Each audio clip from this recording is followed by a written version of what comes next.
Hello everyone and welcome back to another episode of Starry Scoop Live. My name is Kaitlynn and before we begin, I just want to give special thanks to Westfield Community Programming, Westfield Technical Academy, Peter Coles, Brady LePage, and of course my special guest today, Richard Sanderson. Hi Richard, how are you doing today? I'm good, Kaitlynn. How are you? Good. I don't know about you, but observing the night sky recently has been challenging. I mean, the rain has been nonstop. I'm on the tennis team. We've had to cancel countless matches. And of course, it's been busy. I'm a junior in high school, as you know, and it's been AP exam season. And I took 4 exams this year. And let me tell you, getting over 8 hours of sleep a night is a challenge. Have you done any observing recently? Not recently. One of the things I like to specialize in is examining the moon through my telescopes and taking pictures of it. And I haven't really had much of an opportunity.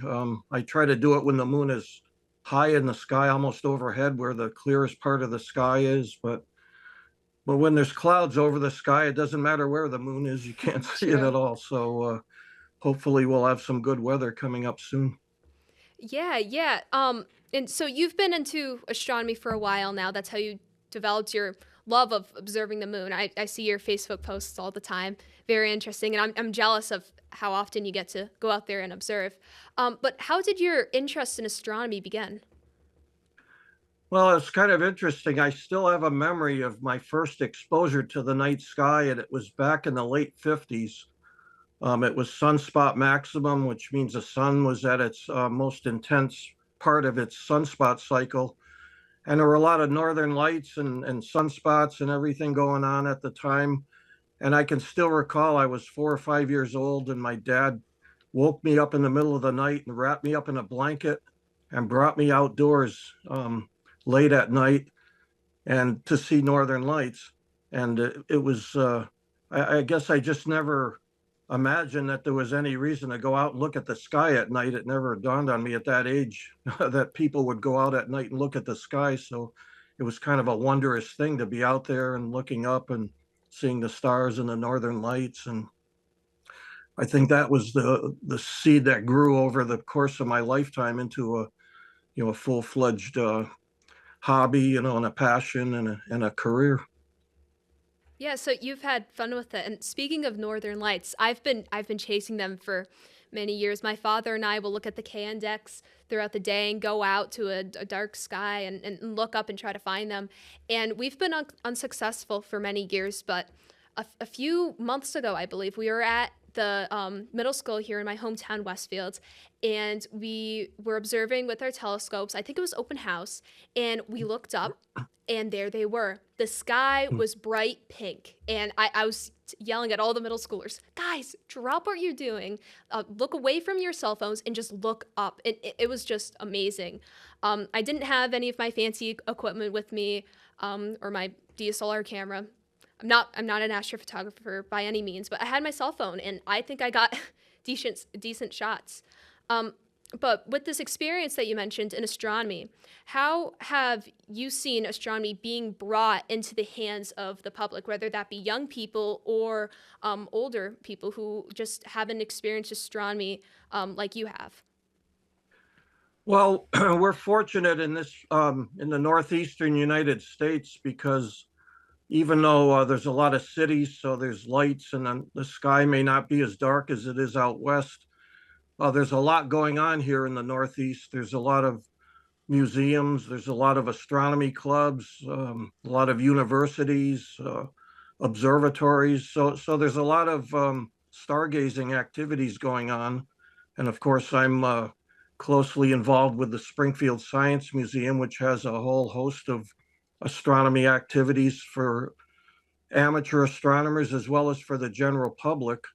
The Springfield Stars Club is an astronomy club that's been meeting in Springfield since 1934, believe it or not.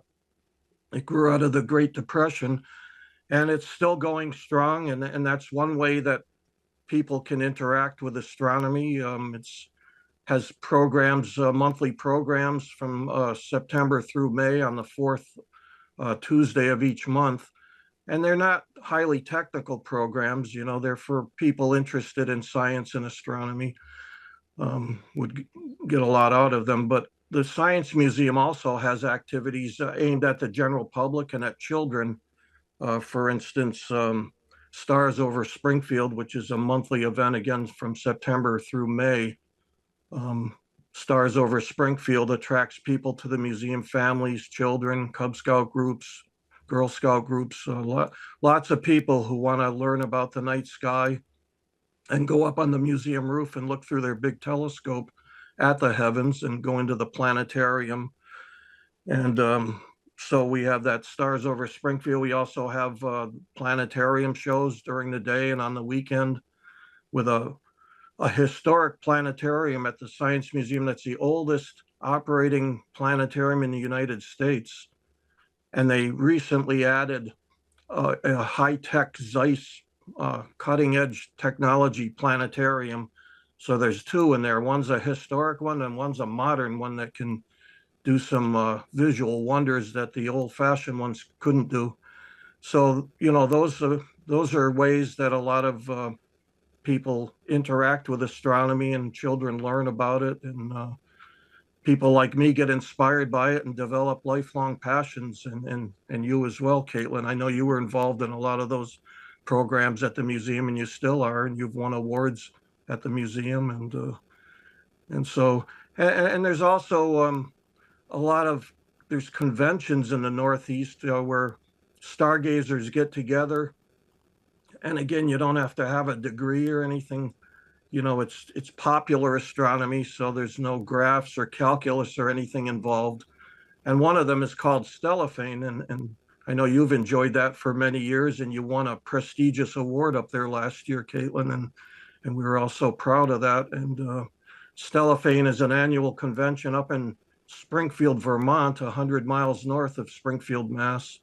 And it attracts close to 1,000 people every year who are interested in telescope making. They give out awards for the best homemade telescopes, and a lot of it is just general astronomy and observing and astrophotography and all that. So, you know, there's almost an embarrassment of riches here in the Northeast of activities that people can do at all different levels, whether you're a child or an adult or a beginner or an advanced stargazer. I mean, there's something for everyone. Yeah, I think we're very lucky. I'm very lucky to have supportive parents. I started going to the museums when I was just 5 years old. I joined the Stars Club, and from my experience, these organizations are great. They offer great opportunities for new people in astronomy. But really, the backbone of all these organizations and clubs are the people that make it up. For example, Stars Club members. I know that we use Facebook as a way to communicate with one another. They'll be taking out their personal telescopes every other day, every clear night, to their neighborhoods, and they'll just set up their telescopes and let their neighbors just look up at the sky. I know Jenny Powers, a Stars Club member and director of the Springfield Science Museum, enjoys doing that, and she'll come to club meetings with stories of looking up at the moon of different planets. And I just think that that's a great part of her community. And it's a great way to share the love of astronomy with people who haven't had that opportunity yet. Yes, Jenny, of course, as you said, is the director of the museum, and it's fortunate that she's very interested in astronomy. So the museum is doing a lot on astronomy and developing new programs and exhibits and different things. So that's very beneficial to the astronomical community. But like you said, astronomy is, it's about the universe. It's about the stars and the galaxies and the planets and northern lights, but it's mainly about people. It's about our interaction with the universe. And it's about us getting to know our celestial neighborhood, so to speak. I mean, we're all familiar with our neighborhoods where we live, but we also have a celestial neighborhood, and a lot of people haven't had an opportunity to look up at the rings of Saturn or the moons of Jupiter or things like that.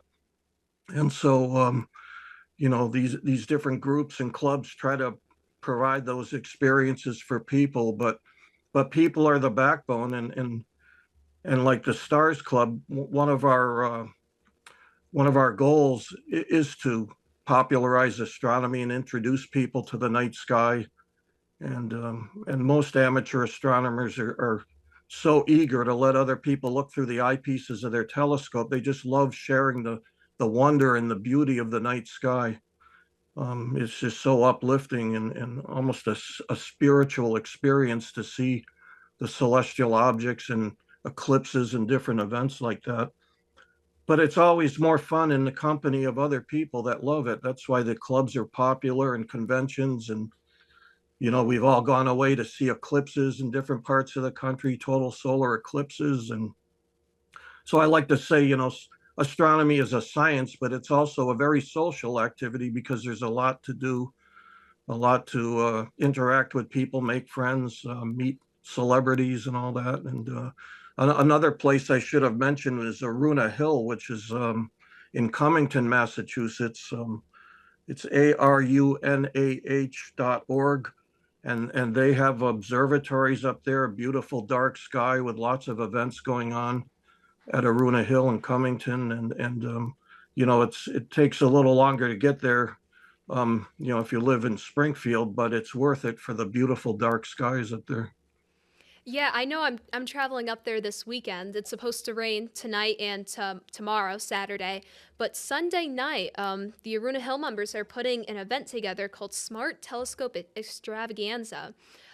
It's primitive camping, so you'll be up on a hill to Nature and Science Center. So if you want to come up for the day, you can. If you want to spend the night, the day will start off with activities. We'll have a rocket building competition and then launch. That's always fun. I'm going to win. And then there'll be presentations on various astronomy topics, and they all have to do with astrophotography. And I mean, they're mostly beginner based. You don't have to have like a major camera.